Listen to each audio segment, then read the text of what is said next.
देखिए, आज हम बात कर रहे हैं कि किस तरीके से जब हम पूजा पाठ करने के लिए बैठते हैं, तो ऐसा नहीं है कि हम पूजा पाठ करने के लिए बैठे और तुरंत दिया जलाया, घंटी बजाई और भगवान से कुछ मांगने लगे। दरअसल देखिए, गलत तरीके से अगर हमारा पोस्चर सही नहीं है बैठने का, तो गलत तरीके से बैठने पर हमारी पूजा भी पूर्णता को प्राप्त नहीं करती। आलस से घिर लेगा, नींद आने लगेगी। उससे होगा क्या, हम जल्दी जल्दी पूजा को निपटाने की कोशिश करेंगे और हमारा सारा ध्यान अति शीघ्रता से पूजा को निपटाने में लग जाएगा, जिससे हमारी चेतना जो भगवान के श्री चरणों में लगनी चाहिए, वह पूरी तरीके से, वह चेतना, वह अवेयरनेस पूरी तरीके से काम नहीं कर पाएगी। इससे होगा ये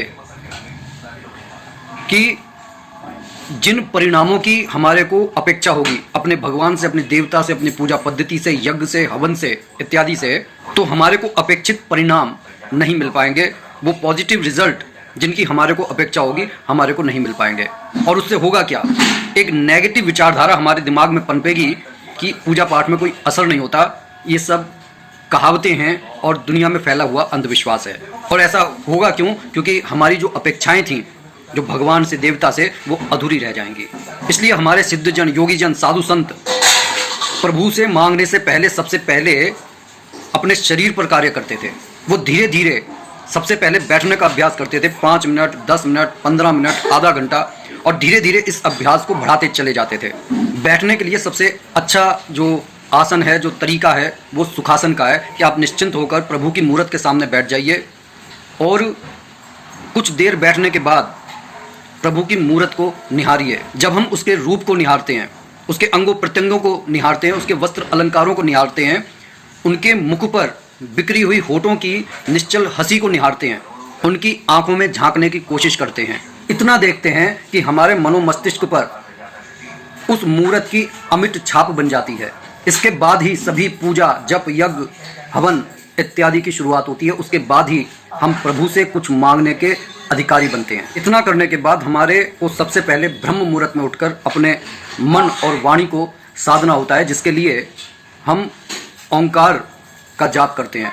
यह जाप हम धीरे धीरे 11 बार, 21 बार, 51 बार धीरे धीरे इस अभ्यास को बढ़ाते हैं। तब कहीं जाकर हम भगवान के सामने उसकी पूजा करके, दीप जलाकर, आरती करके कुछ मांगने के पूर्ण अधिकारी बनते हैं। क्योंकि हमारी पूजा तब तक पूर्ण नहीं होती जब तक हमारे भाव पूरी तरीके से भगवान के श्री चरणों में लगते नहीं है।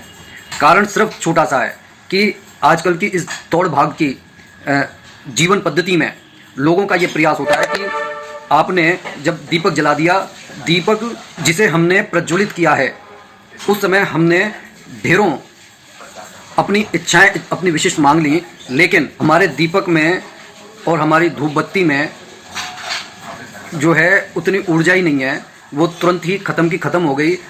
कहने का ये अर्थ है कि भगवान सिर्फ भावों का भूखा है। अगर आप उसे कुछ श्रद्धा से प्रसाद चढ़ा भी देते हैं, वो प्रसाद बाद में मिल बांट कर हमारे को ही खाना है, लेकिन वो जो श्रद्धा और आस्था की बात जो हम कह रहे हैं, वो वाकई में इतनी महत्वपूर्ण है कि वहाँ पर कुछ देर बैठकर अपने मन में झांक कर हमारे को देखना है कि मन के अंदर कोई और विचार तो नहीं उठ रहा।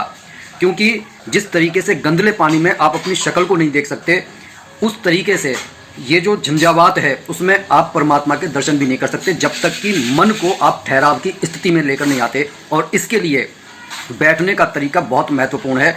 जब आप इस पर कार्य कर लेते हैं, उसके बाद में आप चैंटिंग करते हैं, और चैंटिंग करने के बाद में जब धीरे धीरे मन स्थायित्व को प्राप्त होता है, तब आप भगवान से कुछ मांगने के अधिकारी बन जाते हैं। लेकिन सत्य तो ये है, जब इस तरीके का स्थायित्व हमारे जीवन में आने लगता है, तब हम उसकी कृपा पर सब कुछ छोड़ देते हैं। कैसी लगी ये जानकारी कमेंट करके जरूर बताइएगा। बोलिए जय जय श्री सीताराम।